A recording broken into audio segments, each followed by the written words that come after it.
السلام علیکم ناظرین، آج ایک بار پھر آپ کو سید بی ایس لیکچرز میں خوش آمدید کہتے ہیں۔ اس ویڈیو میں ہم انشاءاللہ میر تقی میر کے حالات زندگی اور اس کی کلام کی خصوصیات کے اوپر بحث کریں گے۔ میر تقی میر خدائے سخن اس کو کہا جاتا ہے، ٹھیک ہے۔ یہ اس کا جو اسکرین پر آپ شعر دیکھ رہے ہیں، یہ اس کا ایک شعر ہے، چونکہ اس کی شاعری میں غم ہے، انہوں نے بہت تکلیفوں کے ساتھ زندگی گزاری ہے، تو اس کی عکاسی اپنی زندگی کے اس شعر میں کی ہے۔ کہتے ہیں کہ مجھ کو شاعر نہ کہو میر کے صاحب، میں نے درد و غم کتنے کیے جمع تو دیوان کیا۔ ٹھیک ہے، اب ہم چلتے ہیں میر تقی میر کا تعارف کرتے ہیں، ٹھیک ہے۔ اس کا اصل نام میر محمد متقی تھا، تخلص اس کا میر تھا، کلمی نام میر تقی میر، یعنی غزلوں میں جو نام وہ استعمال کرتا تھا وہ میر تقی میر تھا۔ مشہور القابات اس کے تھے، یعنی مشہور لقب، القاب لقب کی جمع ہے، تو مشہور القابات تو اس کو سرتاج شعراء اردو بھی کہا جاتا تھا، سرتاج شعراء ہند بھی کہا جاتا تھا، اور خدائے سخن بھی اس کو کہا جاتا تھا۔ ولدیت آپ کے والد کا نام میر محمد علی متقی تھا، میر متقی کے نام سے مشہور تھے۔ پیدائش 1723 میں آپ کی پیدائش ہوئی ہے آگرہ بھارت میں، وفات 1810 لکھنؤ میں ہوئی، تقریباً 87 سال کی عمر آپ نے گزاری۔ استاد سخن یعنی آپ کے شاعری کے جو استاد تھے، اس کا نام خان سراج الدین آرزو تھا، یہ آپ کی شاعری کا استاد تھا۔ ابتدائی تعلیم آپ نے حاصل کی، یعنی پرائمری کی تعلیم جس کو ہم کہتے ہیں، تو یہ آپ نے اپنے والد کے ایک دوست اور منہ بولے بھائی میر امان اللہ سے حاصل کی۔ آپ کا پیشہ اردو شاعری تھا، ٹھیک ہے۔ آپ نے تصنیفات بھی بہت سے لکھی ہے، یعنی کتابیں آپ نے لکھی ہے، نکات الشعراء، اس میں اردو شعراء جو جتنے بھی ہیں ان کا تذکرہ ہے۔ اچھی اردو دیوان آپ نے لکھے ہیں، ایک فارسی کا دیوان لکھا ہے، اور ذکر میر خود نوشت سوانح حیات ہے، یہ ذکر میر ہے۔ اس میں میر کے بچپن سے لے کر لکھنؤ قیام تک سارا ذکر میر میں ہے۔ یہ ذکر میر جو ہے یہ خود نوشت مطلب میر تقی میر نے یہ خود لکھا ہے، ٹھیک ہے۔ آپ سید خاندان سے تعلق رکھتے تھے، یعنی سادات خاندان سے آپ تعلق رکھتے تھے، اسی وجہ سے آپ کو میر کہتے ہیں۔ لفظ میر سید کے لیے لگایا جاتا ہے، ٹھیک ہے۔ تو اب ہم آگے مزید پڑھ جاتے ہیں۔ یہ تو میں نے آپ کا آؤٹ لائن جیسا آپ کو بتایا، اب اس کو تفصیل کے ساتھ پڑھتے ہیں۔ میر تقی میر آپ کا اصل نام محمد تقی تھا، میر محمد تقی، اور میر آپ کا تخلص تھا۔ آپ میر محمد علی متقی کے بیٹے تھے۔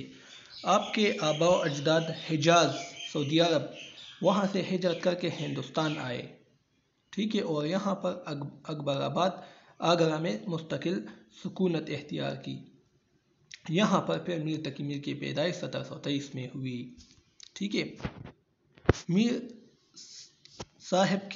صاحب کے والد نے 2 شادیاں کی۔ پہلی بیوی سراج الدین خان آرزو کی بہن تھی، یعنی میر کے جو والد ہیں محمد علی متقی، اس نے 2 شادیاں کی تھی۔ ایک شادی سراج الدین خان آرزو کی بہن سے کی تھی۔ سراج الدین خان آرزو کون تھے؟ یہ میر تقی میر کے استاد تھے، شاعری کا استاد تھا میر تقی میر کا۔ تو ایک شادی اس کی بہن سے کی تھی میر تقی میر کے والد نے، جس سے اس کا ایک بیٹا بھی ہوا تھا، جس کا نام میر محمد حسن تھا۔ اور دوسری شادی میر تقی میر کے والد نے میر تقی میر کی ماں سے کی تھی۔ تو سراج الدین خان آرزو جو ہے یہ میر تقی میر کے سوتیلے ماموں لگتے ہیں۔ میر اب چھوٹے ہی تھے کہ والدہ وفات ہو گئی۔ ان کے والد صوفی انسان تھے۔ بچپن میں ان کے والد انہیں فقیروں اور درویشوں کی در پر لے جایا کرتے تھے، اس کو طرح طرح کی نصیحتیں کرتے تھے، عشق حقیقی کا راستہ دکھایا انہوں نے، اور اس کو نصیحت کی کہ بیٹا عشق اختیار کرو، بے عشق زندگی وبال ہے۔ یہ آپ کے والد نے آپ کو یہ نصیحت کی تھی۔ تعلیم و تربیت میر حصول تعلیم کے لیے اپنے والد کے دوست سید امان اللہ صاحب کے پاس جاتے تھے۔ آپ 9 برس کے ہی تھے کہ میر امان اللہ وفات پا گئے۔ اس کے بعد آپ کے والد نے خود آپ کو پڑھانا شروع کیا، 11 سال تقریباً تھے، یعنی 2 سال آپ کے بابا نے آپ کو پڑھایا، تو 11 سال کی عمر میں وہ بھی وفات ہو گئے۔ اس کے بعد میر کا واسطہ اس کے سوتیلے ماموں خان آرزو سے پڑ گیا۔ والد کی وفات کے بعد سوتیلے ماموں، جس طرح کہ میں نے پہلے ذکر کیا، اس کے ساتھ آپ کا واسطہ پڑ گیا۔ خان آرزو نے آپ کو مزید پڑھایا یا نہیں، مگر اتنا تو ضرور ہے کہ سراج الدین خان آرزو کی شاعرانہ طبیعت اور ان کے ادبی ماحول کی وجہ سے آپ کا محکمہ ایک اچھے شاعر بن گئے۔ یعنی مطلب اس کا یہ ہے کہ جب آپ کے والد وفات پا گئے تو آپ اپنے سوتیلے ماموں کے پاس آ گئے، جس کا نام سراج الدین خان آرزو تھا۔ اس نے یقین کے ساتھ ہم نہیں کہہ سکتے کہ اس نے آپ کو پڑھایا یا نہیں، لیکن اتنا ضرور ہے کہ سراج الدین خان آرزو یہ ایک بہت بڑے شاعر تھے۔ اس کے گھر میں دہلی کے بڑے بڑے شعراء آتے تھے، تو یہاں پر میر بھی بیٹا ہوتا تھا اس محفلوں میں، تو اس شاعری کا اثر میر تقی میر کی ذہن پر ہوا، ٹھیک ہے، اور وہ بھی ایک بہت بڑے شاعر بن گئے۔ میر کے حالات میں غم۔ والد کی وفات کے بعد میر کے سوتیلے بھائی میر حسن نے ان کو گھر سے نکال دیا، ساری جائیداد بھی خود لے لی اور میر کو ان کا حق بھی نہیں دیا۔ چنانچہ میر کو اپنا شہر اکبر آباد یعنی آگرہ، جہاں پر یہ پیدا ہوئے تھے، اس شہر کو میر نے چھوڑا کیونکہ اس کے سوتیلے بھائی تھے، اس نے آپ کو گھر سے نکال دیا تھا۔ آپ وہاں سے نکلے اور تلاش معاش کے لیے یعنی مزدوری کے لیے دہلی جانا پڑا۔ دہلی جا کر وہاں پر اپنے سوتیلے ماموں سراج الدین خان آرزو کے پاس قیام کیا۔ یہاں پر بھی سوتیلے بھائی نے سکون سے نہ رہنے دیا، جس کی وجہ سے میر کی طبیعت دن بدن نزاکت پکڑتی گئی، یعنی خراب ہوتی گئی۔ آپ کو ماموں اور بھائی کی ناانصافیوں نے پاگل کر دیا۔ آپ کو کمزوری کی وجہ سے دماغ کے دورے بھی پڑنے لگے۔ علاج کے بعد تھوڑی سی افاقہ ہوا آپ کو۔ ان سب حالات کا آپ نے اس شعر میں کیا ہے اس کا عکاسی کہ کیا کروں شرح ہست جانے کی، میں نے مر مر کے زندگانی کی، یعنی میں اپنی حالات کا، اپنی تباہی کا ذکر کیا کروں، اس کی میں وضاحت کیا کروں، میں نے تو بہت تکلیفوں کے ساتھ زندگی گزاری ہے۔ نادر شاہ کے حملے میں دہلی تباہ و برباد ہو گئی۔ اہل دہلی اپنا شہر چھوڑنے پر مجبور ہو گئے۔ مجبوراً میر بھی دہلی چھوڑ کر لکھنؤ چلے گئے۔ مطلب یہ ہے کہ جو میر تھا وہاں دہلی میں تھے، اکبر آباد سے آئے تھے اپنے بھائی کی وجہ سے، کیونکہ اس نے آپ کو ہر وقت تکلیفیں دیتے، تو یہ دہلی میں آئے تھے۔ جب میر دہلی میں آئے تو یہاں پر دہلی میں حالات بہت خراب تھے، یہاں پر ہر وقت مصیبتیں ہوتی تھی، کبھی نادر شاہ حملہ کرتے تھے، کبھی کون کرتے تھے، کبھی احمد شاہ ابدالی کرتے تھے، تو یہاں کے جو لوگ تھے انہوں نے دہلی چھوڑنا شروع کیا، تو میر نے بھی مجبوراً دہلی کو چھوڑ دیا اور لکھنؤ چلے گئے۔ لکھنؤ میں وہاں ایک نواب آصف الدولہ نے میر کی خوب آؤبگت کی، یعنی خوب اس کی مہمان نوازی کی اور 200 روپے وظیفہ مقرر کیا، لیکن اپنی خودداری اور چڑچڑے پن کی وجہ سے نواب صاحب سے نباہ نہ ہو سکی، یعنی اس سے بھی اس کا واسطہ مانند پڑ گیا اور اس سے ناراض ہو کر آپ گھر میں بیٹھے۔ نوبت فاقوں تک پہنچی، یعنی پیٹ بھوک تک پہنچی نوبت۔ آخر عمر میں ان کی 54 سال بیٹی اور بیوی کی وفات نے آپ کو بہت صدمہ پہنچایا، جس کی تاب نہ لیتے ہوئے 1810 میں آپ وفات پا گئے اور لکھنؤ میں آپ کو ہمیشہ کے لیے دفن کر دیا گیا۔ ٹھیک ہے، اب اس کی شاعری کی خصوصیات ہیں یہ۔ اس کی شاعری میں خصوصیات غم دوہاں، غم جانا، تجربہ سادگی و سہل ممتنع، یہ سب خصوصیات ہیں۔ آپ ویڈیو کو پیوز کر کے اس کو لکھ سکتے ہیں۔ اب ہم اس کی خصوصیات کو، اس کی کلام کی خصوصیات کو ہم پڑھتے ہیں۔ تو پہلا ہے غم دوہاں۔ غم دوہاں کا مطلب ہے زمانے کا غم۔ میر کو غم جاں یعنی اپنے غم کے ساتھ ساتھ غم جہاں کا عارضہ بھی لاحق تھا، غم جہاں کا مرض بھی اس کو لاحق تھا، اس کو اپنے جان کے ساتھ ساتھ اپنے زمانے کے غم کا بھی ایک مرض سا تھا۔ ٹھیک ہے، ان کا عہد یعنی ان کا دور بنیادی طور پر فسادات اور جنگوں کا دور تھا۔ ٹھیک ہے، اس کے دور میں ہر وقت لڑائیاں ہوتی تھی، کبھی کون آتا تھا، کبھی سکھ مرہٹے اور جاٹوں نے کبھی کبھی قتل و غارت کرتے تھے، اور محمد شاہ جو یہاں پر ہندوستان کا اس وقت بادشاہ تھا، وہ تو اپنے عیش و عشرت میں مست تھا۔ کبھی احمد شاہ آتا تھا یہاں پر حملہ کرتا تھا افغانستان سے، کبھی کون آتا تھا، تو میر تقی میر بھی دیگر افراد کی طرح ان حالات سے دوچار رہے اور بحیثیت شاعر ان کا زیادہ اثر لیا۔ اس حالات نے آپ کو بہت بے اطمینان کیا، تو یہی میر کا اجتماعی غم بھی تھا اور ذاتی غم بھی، کیونکہ میر انفرادی طور پر بھی ان حالات کی بنا پر کشمکش کا شکار رہے۔ اس لیے کہتے ہیں کہ جہاں کو فتنے سے خالی کبھی نہیں پایا، ہمارے وقت میں تو آفت زمانہ تھی۔ اس شعر میں اپنی زمانے کی عکاسی کی ہے میں نے۔ غم جانا یعنی محبوب کا غم، یا محبت کا غم، یا عشق میں لاحق غم وغیرہ، یہ غم جانا ہے۔ اس کی شعر کی ایک خصوصیت یہ بھی ہے۔ میر کے ہاں واردات عشق اور کیفیات عشق کا بیان بھی ہے، اور ایک ایسا انداز ان کے ہاں پایا جاتا ہے جو انہیں حقیقی عاشق ثابت کرتا ہے۔ ناکامی محبت کے واقعے نے ان کے غم کو درجہ کمال تک پہنچا دیا۔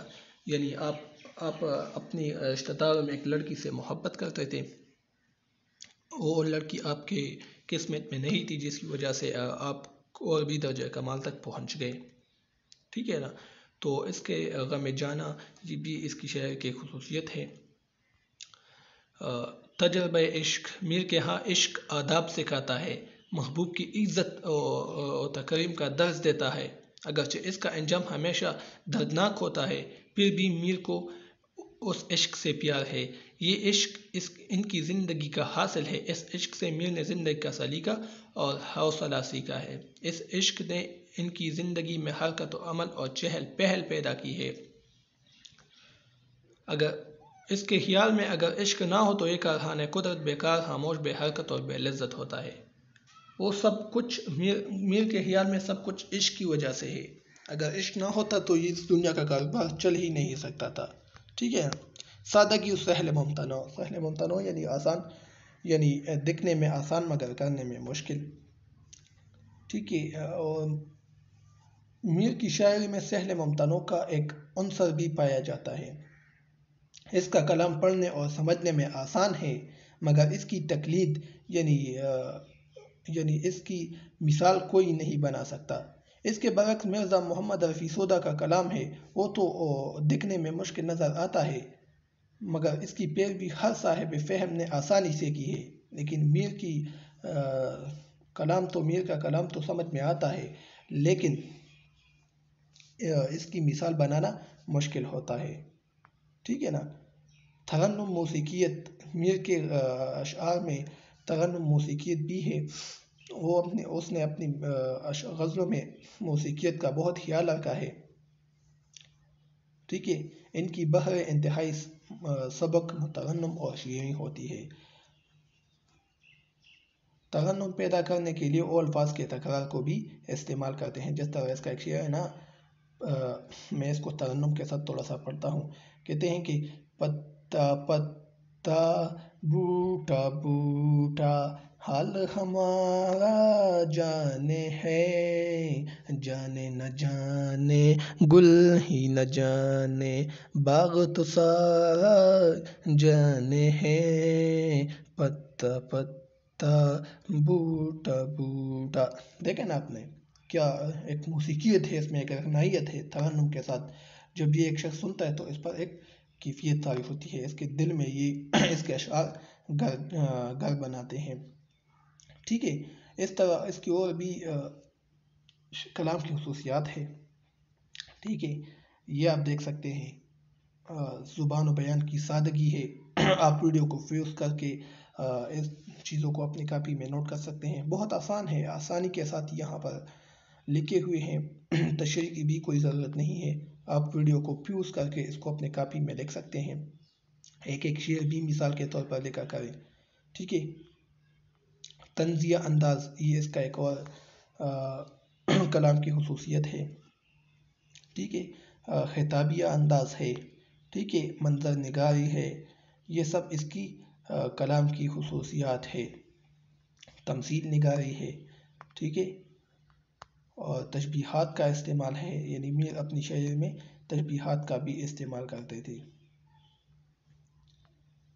اس کی ایک شعر ہے کہ شام ہی سے بجھا رہتا ہے دل ہوا ہے چراغ مفلس کا، یعنی تشبیہ دی ہے یہاں دل کو ایک مفلس چراغ سے اس نے تشبیہ دی ہے۔ نازکی اس کے لب کی کیا کہیے، پنکھڑی ایک گلاب کی سی ہے۔ یہاں پر محبوب کے لبوں کو، یعنی محبوب کے ہونٹوں کو گلاب کی پنکھڑی کہتے ہیں، تو تشبیہات کا استعمال یہاں پر کی ہے۔ محاورات کا استعمال بھی میر تقی میر نے اپنی شاعری میں کیا ہے، ٹھیک ہے۔ یہاں پر یہ اشعار اس کی مثالیں ہیں، یہ آپ لکھ سکتے ہیں۔ تراکیب کا استعمال بھی اس نے کیا ہے، ٹھیک ہے، اور اسی طرح یہ اس کی کلام کی خصوصیات ہے، آپ اس کو مزید بھی دیکھ سکتے ہیں۔ تو یہاں تک کافی ہے اس ویڈیو میں، انشاءاللہ نیکسٹ ویڈیو میں ہم اس کی غزل کی تشریح کریں گے۔ تو یہاں تک آپ اس کو دیکھ لیجئے، اپنے کاپی میں نوٹ کر دیجئے۔ اب مجھے اجازت دیجئے، اللہ حافظ۔